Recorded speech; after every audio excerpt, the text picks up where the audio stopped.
Driving into the Black Texas night, I passed the fourth dried blood stain on the road, huge and asymmetrical. Driving across Texas alone was not my first plan for fun, but it was my plan and my idea. It only seemed natural I would do this when my company required I be at a work conference in Austin, Texas, the first Sunday night of November in 2017. So of course I switched my flight from Sunday to Saturday so I could go up to Abilene and check on my very elderly, very isolated in-laws, he with severe Parkinson's and her with advanced Lewy body dementia. A husband got wind of the plan, didn't like it, and I smelled a fight. I said, when are either one of us coincidentally in the state of Texas? And he said, you just don't get it, you just don't understand, and walked away. So with that, on a Saturday night, just after 8 o'clock, my flight landed, I collected my rental car, and I set out through the dazzling lights of Austin in 6 lanes of traffic, headed due northwest to Abilene. 6 lanes became 5 lanes, became 4 lanes, which became 3 lanes, a few big box stores, a few gas stations, which became 2 lanes when finally I was on a 2-lane highway. And then finally after that, only 1 car way ahead of me and 1 car way behind me. And a distant farm light on the left and the right, only occasionally. When a time after that, it was absolutely black. It was driving into a black ocean. I might as well have been driving to the edge of a flat, black earth. Another blood stain on the road, a derelict ranch, no lights on the left. Another blood stain, a derelict ranch on the right, another blood stain. While it seemed like possibly I was driving through a Coen Brothers movie, this was not the case. This was real. This was not good.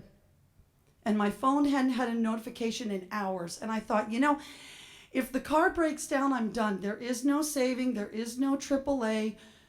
You're done.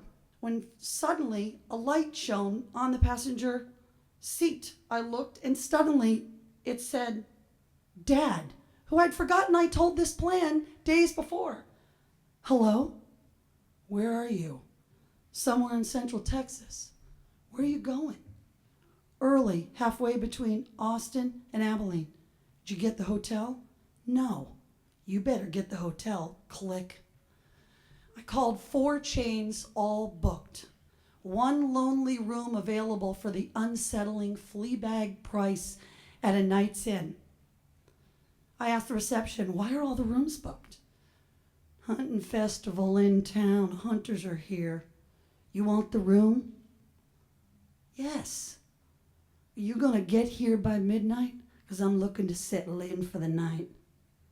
And with that, I was speeding into the Black Texas night. When, of course, after a short time, red and blue lights in my rear view. And almost cinematically, a Texas sheriff in a 10-gallon strolling up to my window asking for my license. He stepped back to look at the front and the back of my car. You from Massachusetts? This a rental? Yes. Where are you going? Early. That's up quite a ways. You're moving quite fast on this main street. Which main street? Which town? I have no idea where I am. He said, deer pass on this road constantly, and a good-sized buck will wreck your rental car and hurt you. I ask you kindly to slow down. And with that, I was moving toward the Night's Inn at the medium speed, now checked by the sheriff. I paid for my room, not in an office, at a window like I was paying for a movie ticket, and spent 4 hours curled up on the edge of the bed in my scungy, lonely little room when an alarm woke me up and I set off into the gray Texas morning.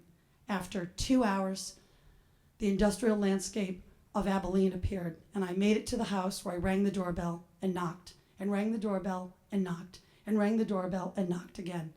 And I thought, my God, could this be that they're not home? And I ever so slightly pushed the door in and it opened, and I called out, Jim, and I called out again, and I called his name again.